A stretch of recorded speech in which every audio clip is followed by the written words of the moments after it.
I've never been so wrong about a bike before I threw a leg over it as I was about the Jones. And before you watch any review of the Jones, you need to watch this video first.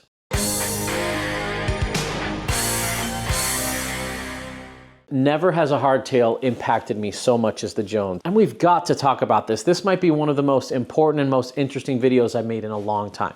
Now, I've got friends with Jones and I've heard all the people raving about them, and I've met so many people that when they buy the Jones, they sell their whole fleet of all their other bikes and just ride the Jones for the rest of their life, and they're happy about it. And I've been wondering, like, what is the deal? There's no way that's real, first of all, and second of all, that could never be me because I must be a different type of rider than them. I thought it might have a really limited niche following to do a certain type of thing, and I was so wrong. Now, we can't talk about Jones without talking about Jeff Jones, the owner, and a little bit of his philosophy. And I know that might seem kind of boring, but it's so crucial to why they're making me question everything I thought I knew about hardtails. Jeff Jones is the owner of Jones Bicycle. He is an independent thinker. He questions the way we've been doing things and thinks, is there a better way to do it? He's one of the most studied and researched and educated bike designers I've ever come across. He is the nerdiest of the nerd, and I mean that as the highest compliment. Now, I'm not saying Jeff is right on all counts. I think he's right on many, and there are some things I would do slightly differently. But he's such an out-of-the-box thinker that his bikes are unlike anything else, and because of that, it's been really hard to review this bike. It's almost like a bike from another planet. And that makes sense when you meet Jeff, because he's the type of guy that's like, I don't care what the industry's doing. If it's not the best thing, I'm not doing it. So how is this different from a traditional mountain bike? One, the geometry is totally different. And I'm not just talking about a head tube angle or a rear center or the wheelbase. Everything is different on it. He uses Schrader valves instead of Presta valves. And when we're like, yeah, that makes sense. Deep down inside, we're kind of like, yeah, I kind of wish we had the same valves as our cars. It would make everything a lot easier. The riding position is completely different on this bike, and I'm not just talking about the bars. The weight balance is completely different. The technique you have to ride these is totally different, and it took me a handful of rides to be able to unlock what this bike's capable of. These standards are completely different. We have a fat bike 150 mil front axle and a Boost 148 rear, and he has a reason for doing that. The tire sizes are completely different. These fit 27.5 by 3.25. I'm gonna call that plus. And he even designed his own tire to work well with this because there aren't very many 3.25 tires. And then the fork offset is completely backwards from what the industry is doing. The industry is moving it back and back and back to have these short offset forks, and he's pushed it way out front. There are logical reasons for all of these decisions, but I've never met anyone that was so willing to buck the trends. And he'll dig into the history of why we do certain things certain ways and challenge it and be like, was that really the best direction to have taken 40 years ago when bikes were being designed? And a lot of the design decisions that we see on modern bikes stem from road racing, which could not be any further from this sport except that you have to pedal. The handling, the aero, the position, the wind resistance, the weight balance, all of that is just wrong for a mountain bike when you base everything off of a road bike. So he kind of peeled back the layers and the decision points when we mimicked road racing in a way that didn't make sense, and he went back to the drawing board and said, what if we didn't model these after road racing, and what if we used systematic design process to maximize this for how they're going to be ridden? And so that's the why these bikes are so different. And tied with that rake is the fact that these are not suspension corrected. In other words, these are built just for rigid forks. Who's doing that these days in mountain bikes? I've certainly bought into the idea that front suspension is a better thing for me in almost every situation. But after riding these, I'm really challenging that assumption as well.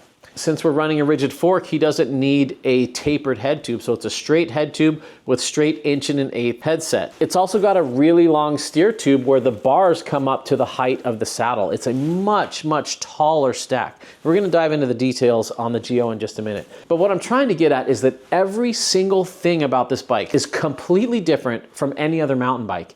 And that means we need to kind of throw away all of our preconceived notions about what a mountain bike should be, or we're gonna greatly misunderstand this bike. And I was guilty of that. And I hope this video helps anyone thinking about a Jones challenge themselves and think, Steve ride modern hardtails on real mountain bike trails. If Steve's open to this, maybe I should be open to it too. So here are some of the misconceptions that I had and that many other people have was, yeah, this thing looks fantastic for bike packing, rigid fork, simple design, doesn't even have a dropper. It's just for putting in long distance and not really for serious mountain biking. I was so wrong about that, and shame on me for judging a book by its cover. It doesn't look like a hardcore mountain bike, but man, can this thing keep up? And I know that sounds crazy, but I'll tell you more about that later when the reviews drop. These things will shred if you adapt your riding style to them. Another assumption I had that was way off was that this is a rigid bike and there's no way it could keep up with the modern hardtail. There's something really cool going on about them. The frame flexes really well. I can feel the fork flexing really well. And paired with a 3.25 tire with a wide rim, with low pressures in the 9 to 11 PSI range, this thing really, really eats up the bumps. I've ridden other rigid bikes and this is like 3 levels softer than any other rigid hardtail I've ridden. And it's also because he designed it around a rigid fork instead of us sticking rigid forks on suspension corrected frames. This is a totally different experience in comfort and softness and ability to track the ground.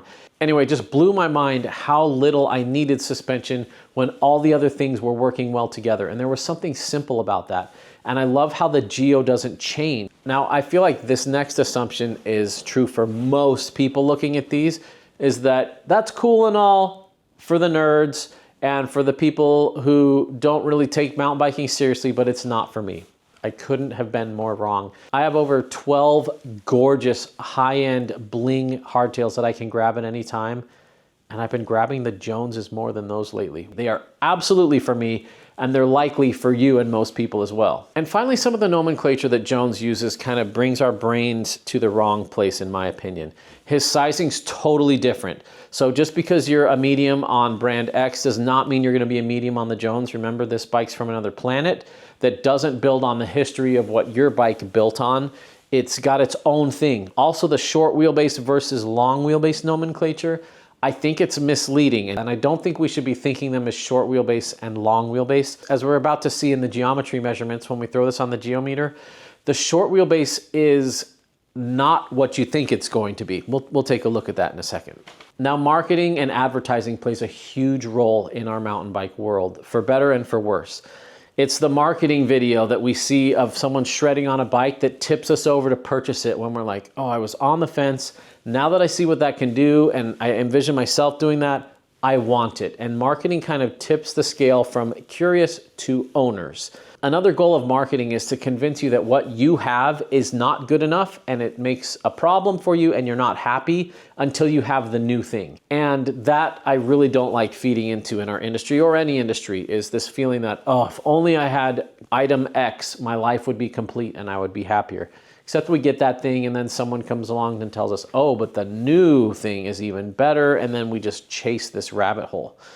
There's a reason guys have been riding their Jones for like 5 or 6 years and they don't feel like they need to keep upgrading because they've broken free of the marketing machine. And I feel like Jones has done that as well. And that's kind of what hurts them, because they're not playing to the marketing machine where it's just playing that game of convincing you that you need this and you need this and you shouldn't be doing that, even though this might be exactly what we do need. Through the lens of modern mountain bikes, everything is wrong about this bike and it shouldn't work. But all the wrongs put together work so well together that it makes me start thinking, maybe it wasn't Jeff that was out in left field.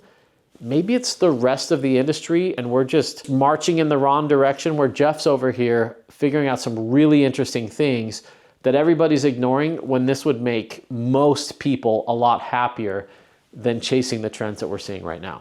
All right, we've got it here on the geometer. We're gonna measure the geo. Most people think they understand way more about geometry than they do, which is actually more dangerous than knowing nothing.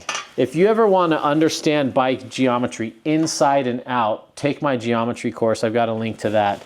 So this is a size small. Normally I ride a size medium, and once again, that's another one of those things where you can't compare small in one brand to another brand, especially a Jones. This is the short wheelbase. Rear center on this bike is 445. In modern standards, a 445 rear end is super long, but here it is on the short wheelbase. So a lot of people think, oh, short wheelbase, nice little compact, really easy to goof around on, kind of like a pump track bike.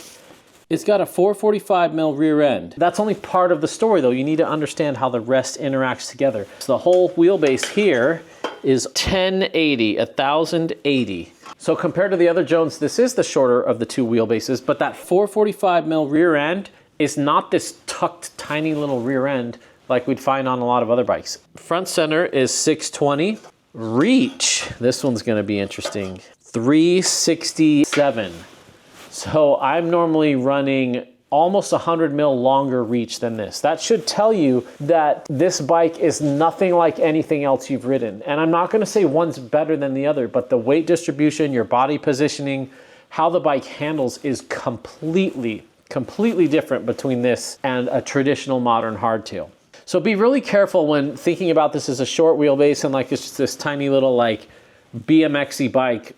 Kind of, but there's a lot more at play here. So one way to think about this bike is like moving your bottom bracket forward 3 or 4 inches from what you're used to. In relation to your butt, yeah, the rear axle's pretty tucked in when you're seated, but when you're standing, it's almost like having the cranks in front of you quite a bit, which a lot of people like for a comfortable pedaling position, feels a bit like a beach cruiser, but it also shortens up the reach a ton when you're standing. The weight distribution is so different on this bike from something else that you can't just compare one number. So if you were to compare the head angle on this bike to any other bike, you're gonna be totally confused because the bottom bracket's in a totally different place and the rear end's totally different and the weight balance is totally different. So just thinking about it as a head angle, you're missing so much of the equation to the other stuff that it's not gonna tell you what you think it's telling you. All right, let's measure some angles. So effective seat tube, 74.3. I'm usually shooting around a 77 for my modern bike. So once again, completely different. Head angle, 71.3. This has a 3-inch rake that pushes the wheel out a bit. So you've got the quick steering of a 71-ish head angle, but the wheel doesn't feel underneath you. So the short wheelbase has a long rear end, short front. It's fun to see something that's the exact opposite of what I designed still work really well. So now we're gonna throw the long wheelbase on here, which is also a small. The wheels are just in different positions. So what you're gonna see is each wheel is moved outward slightly. Now my short wheelbase came set up with 27.5 by 3.25s. The long wheelbase will fit 29 by 3.25s, and that's what we've got on here. This one has the Jones carbon rims. I've got a P&W 125 mil external dropper, and I put my own SQ Lab saddle on this. Let's compare this a bit. Rear center now is 470. And so this is not actual chainstay. Go watch my geometry class if you need to learn how rear center is measured. Reach on this is 372. And remember, reach is not measured when seated. If that's news to you, you absolutely need to watch my course. Reach has nothing to do with being seated on your bike. Total wheelbase is 1140. The wheels are further out, just like they say on their website. They have a really cool diagram that shows the difference between the two. Let's look at the angles. And if you don't know the difference between effective and actual, you need to take my course. There's a huge difference. And even some bike companies don't know the difference when they're measuring them. Effective seat tube, 72.1, and head tube angle, 69.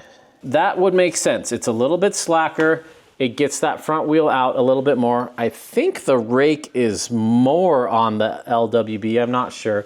They use different forks between the short wheelbase and the long wheelbase, and they even use different dropper posts. On the short wheelbase, it's a setback dropper to get the seat back even more.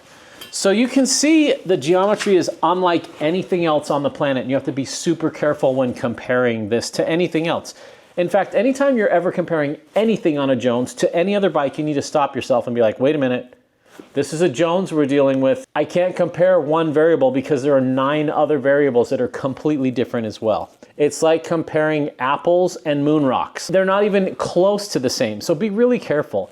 And I think that's what makes Jones so unique, that when you fall in love with the Jones, you can't find anything else that rides like it because so many things are different. Really, really interesting. We need to be careful about thinking about these as short wheelbase versus long wheelbase. They should be called long tail and longer tail. And when you ride, they're meant to be ridden with your weight in the back. If you've ever seen my video on modern riding technique versus old school technique, This bike needs old school technique. I'll link to that in the corner. If you try to ride it with modern technique, especially on technical stuff, you're gonna be fighting it and it's not gonna work very well.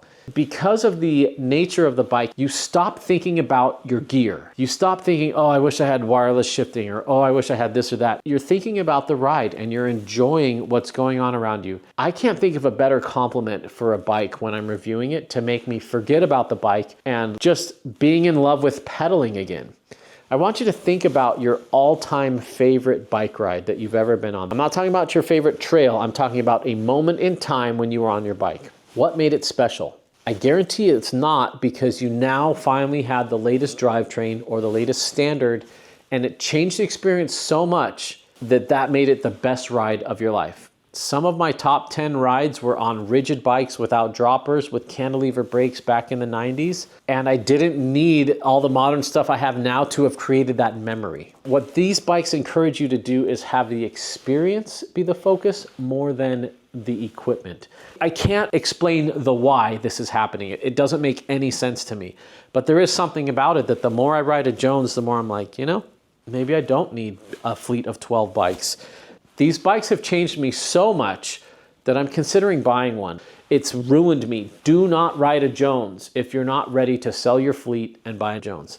But I don't think they're perfect. I'm going to talk a little bit about some things that I wish were different. First of all, on the size small, this seat tube has a kink about 4 inches down. That means I only get about 3 inches of drop on the saddle. That is unacceptable to me. That kink should have come later so that you could actually use the seat tube more. Now on the bigger sizes, that's not as big of a problem, but on the small, absolutely. Another problem is this is a 27.2 seat tube size. That is an obscure, older seat tube size. It used to be popular before droppers existed. And you can buy some droppers in this size, but they're very limited. The longest dropper is 125 mil. I definitely think this should come with a 31.6 seat tube. That is the first thing I would change if I could change one of these, and I'd put the kink in later.